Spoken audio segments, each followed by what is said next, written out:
देखने वालों और सुनने वालों को वासिल होम्यो मेडिकल सेंटर के मेज़बान डॉक्टर मोहम्मद मुज़फ़्फ़र ख़ान की तरफ से अस्सलामु अलैकुम।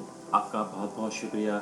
आप इतने खूबसूरत अंदाज से हमें कमेंट्स कर रही हैं, और आज की चौथी किस्त के साथ, किस्त नंबर 4 के साथ, मैं आप तमाम लोगों के लिए एक बहुत ही खूबसूरत केस लेकर हाजिर खिदमत हूँ।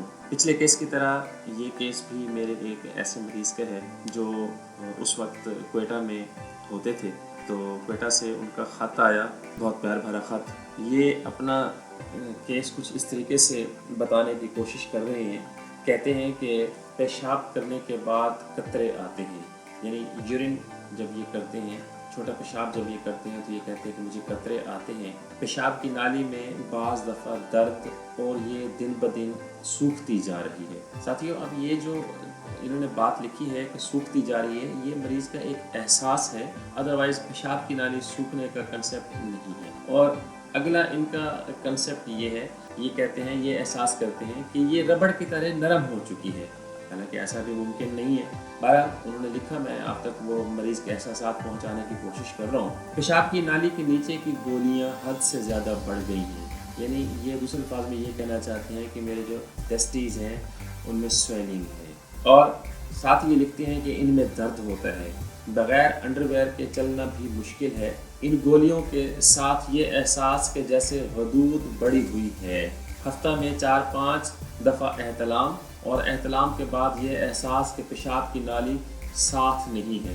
अब ये भी एक उनका एक एहसास है। फिर आगे लिखते हैं कि कमज़ोरी ज़्यादा है, प्यास ज़्यादा है, चक्कर आते हैं, सुस्ती होती है। मेरी बाईं टांग में 1 साल से शटिका का दर्द होता है, जो कभी कम और कभी ज़्यादा। 1 माह से हल्का हल्का नज़ला है। हर वक्त सर दर्द होता है, तेज़ी के साथ सर के बाल भी गिर रहे हैं।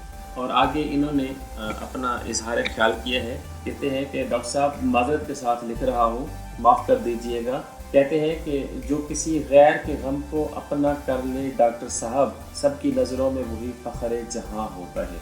ये इन्होंने मुझे इस काबिल समझा, और ये शेर भी इन्होंने मेरी नज़र किया। तो सारा आपने इनका ख़त सुन लिया, इनकी केस हिस्ट्री आपने सुन ली। अब उस मरले की तरफ हम जाने वाले हैं जहाँ से हम मरीज़ के लिए दवा तजवीज़ करते हैं। तो हस्बे मामूल आपसे फिर वही गुजारिश है कि जितने अच्छे तरीके से पहले हमें सब्सक्रिप्शंस मिल रही हैं, अगर किसी ने अभी तक हमारे चैनल को सब्सक्राइब नहीं किया तो सब्सक्राइब कर दीजिए और बेल का बटन दबा दीजिए, ताकि हर नई आने वाली वीडियो आप तक बर वक्त पहुँच सके। और लाइक ज़रूर कीजिएगा, दोस्तों में ज़रूर शेयर करें। ख़ुसूसन नए होम्योपैथ जो हैं उनसे मैं बार बार यही गुजारिश करता हूँ कि मेरे जो ये छोटे छोटे तजर्बात हैं, ख़ुसूसन मतलब है मैं आप लोगों के साथ वो केस शेयर कर रहा हूँ जो खालिस्तन क्लासिकल होम्योपैथिक तरीके से मैंने हैंडल किए, और अल्लाह रब्बुल इज़्ज़त ने उनको सेहत कामिला से नवाजा। तो क्लासिकल होम्योपैथिक का जो कंसेप्ट है वो बहुत अब कम होता जा रहा है, जिस वजह से मैंने इसको महसूस किया और आप लोगों तक अपने तजर्बात को पहुँचाने की मैं कोशिश कर रहा हूँ। तो इस सिलसिले में अब अगली जो बात है वो ये है कि इस मरीज़ के लिए इस केस हिस्ट्री के मुताबिक जो हमने दवा तजवीज़ की, उसमें जो प्रायोरिटी पे दवा थी वो ये थी कि मरीज़ को हमने मेडोरिनम 1M की एक खुराक दी, और मरीज़ को हमने 5 दिन के लिए प्लास्पो पे रखा। उसके बाद मरीज़ को नेट्राफास्ट 6x में योमिया 3 खुराक के हिसाब से 20 दिन का इलाज किया। पहले मेडोरिनम 1M दी, और उसके बाद 5 दिन तक और कोई दवा नहीं दी, प्लास्पो दिया, और उसके बाद नेट्राफास्ट 6x में अप्लाई किया, और ये 20 दिन इस्तेमाल किया। और 20 दिन के इस्तेमाल के बाद मरीज़ अल्लाह ताला के फजल करम से सेहतमंद हो गया।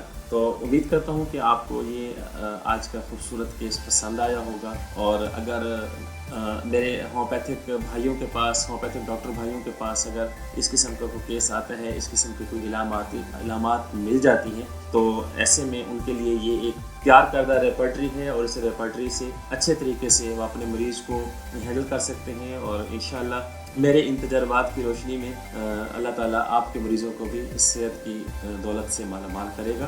तो आज की इस चौथी किस्त का ये आपने ये केस मुलाजा किया, और किस्त नंबर 5 के लिए آپ بھی دعا کیجئے کہ اللہ تعالیٰ مجھے ہمت توفیق دے اور میں اسی طریقے سے ہمہ وقت کوشش کر کے آپ کے لیے خوبصورت سے خوبصورت کیس آپ کے ساتھ شیئر کروں. اس دعا کے ساتھ آپ سے اجازت چاہوں گا کہ اللہ رب العزت پوری دنیا کے تمام بیماروں کو صحت کی بادشاہی عطا فرمائے. آمین ثم آمین. اگلی قسط تک اللہ حافظ.